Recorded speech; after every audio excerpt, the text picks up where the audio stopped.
Hi everyone, welcome back to Dave's Math channel. This is my second video on applications of differentiation, which I call applications 1. And this is a very common application you see a lot in calculus. It's usually the first one you learn when you learn about finding maxima and minima. In particular, we want to be able to find the maximum possible volume of a box that could be cut from a rectangular plate, or if you like, a rectangular piece of cardboard, depending on what kind of box you want to make. But anyway, let's begin. So here's the first example. Suppose we have a rectangular plate, so I guess this is going to be a metal box. So we have a rectangular plate whose dimensions are 24 by 24 inches. I prefer metric, but I don't know. Usually see box dimensions written in inches, and those are the units we still use here in the USA, unfortunately. But anyway, so imagine we're trying to make a box from a square plate whose sides are each 24 inches, 2 feet if you like. What's the biggest possible box we can make? The box with the largest volume. Well, the only way we can make a box out of this, well, I mean, we're assuming it's a square box. It turns out the maximum possible volume is going to be for a square box. But the way we construct it is we have to first cut little squares off the sides, off the corners. So we want to make the height x. Let's let x be the height of our box.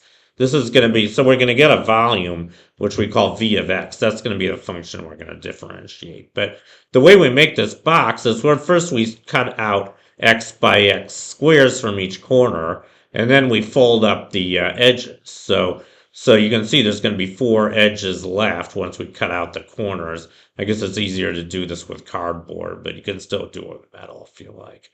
Um, you might have to cut the metal and weld it when you're done. But anyway, you get the idea. So you first cut out the corners and then you fold up the edges.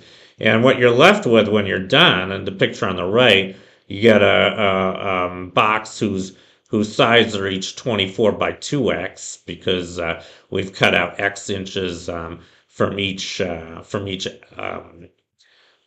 from both each part of the side. So we've subtracted 2x inches from each side. So the base is going to be 24 by 2x by 24 by 2x. So that's going to have an area of 24 minus 2x quantity squared. And then the height is x. So the total volume is just x times 24 minus 2x quantity squared. And we want to remember in the last video I talked about critical points. Whenever you want to maximize or minimize a function, a univariate function, you have to look for critical points of that function. Those are points where the derivative is either 0 or undefined. And here we're assuming x is between x can't be, obviously x has to be positive. The height can't be negative. So the height's positive, and the height has to be less than 12 inches because 12 inches is half the side length. If you try to make the height 12 inches, the base would be 0, and you no longer have a box. So the height has to be strictly between 0 and 12 inches. So if you like, x is strictly between 0 and 12. So now we want to look for a critical point of v of x on this open interval between 0 and 12. And to get the critical point, we differentiate v of x. So here I'm using a bunch of the rules we learned for differentiation. We could simplify this right as a polynomial, but I think it's easier in this case just to use the rules we know. So you can start with a product rule. You wrote v of x as a product, x times 24 minus 2x quantity squared. Therefore, by the product rules, v prime of x, first you differentiate x, that's going to give you 1.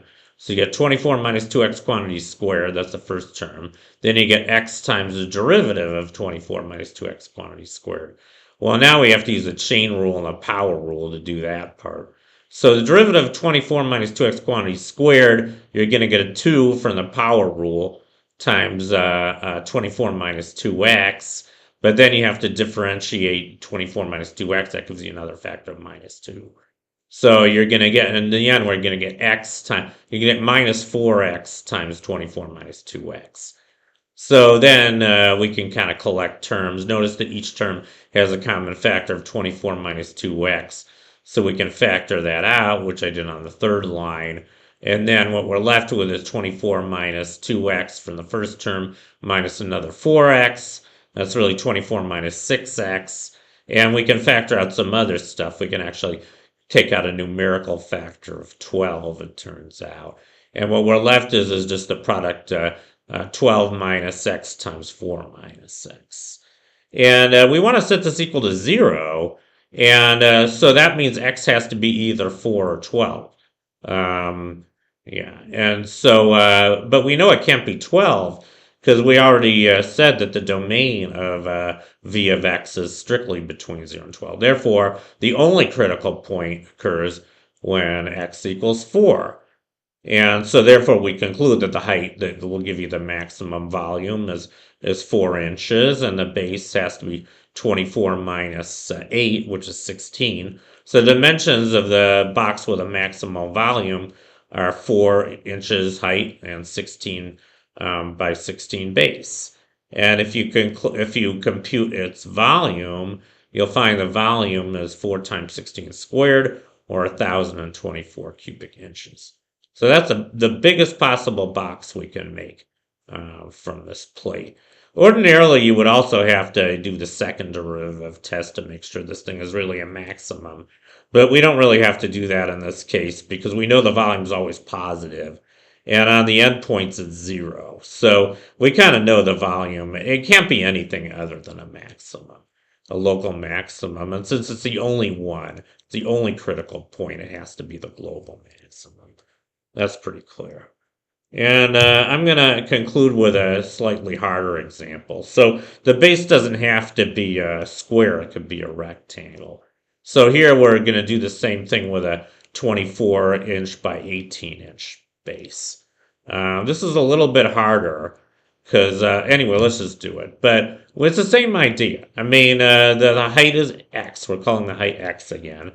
And now I think you can see that, you're doing the same thing you did before. I didn't draw a picture here, but you're still cutting out x by x squares from each corner. And when you're done, the side lengths of the base of the box are going to be 24 minus 2x for the long side and 18 minus 2x this time for the short side. So your total volume is going to be x times 24 minus 2x times 18 minus 2x, and we can simplify this.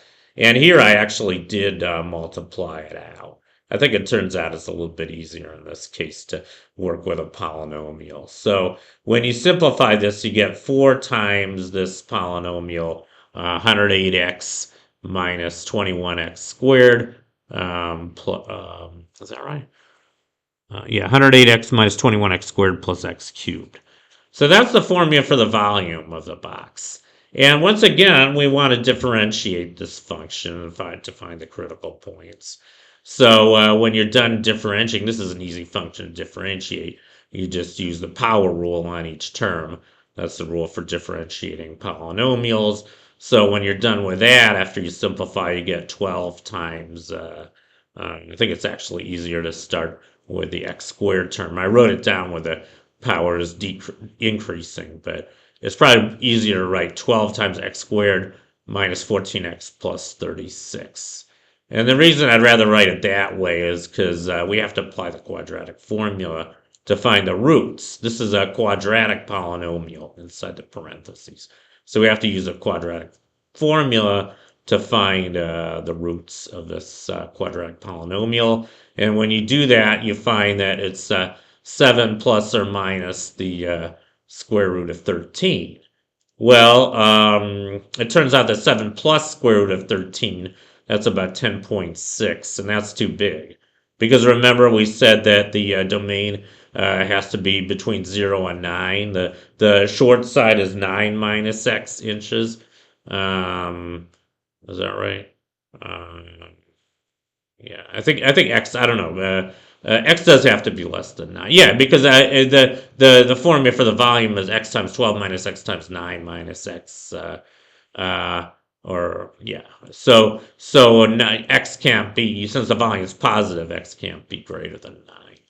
So x 7 plus square root of 13 doesn't work. It's too big.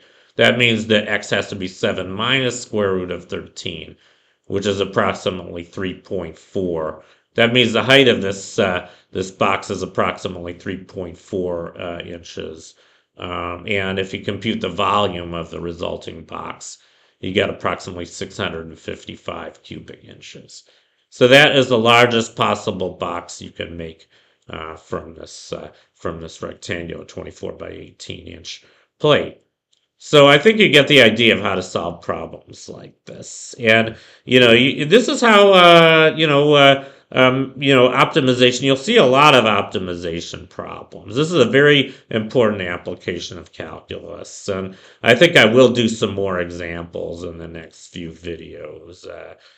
Boxes are kind of an easy example to start with, but there's plenty of others, so I'll think of some other good examples in future videos. Anyway, that concludes this video. Thank you for watching. Long live math, and I'll see you guys next time. Bye.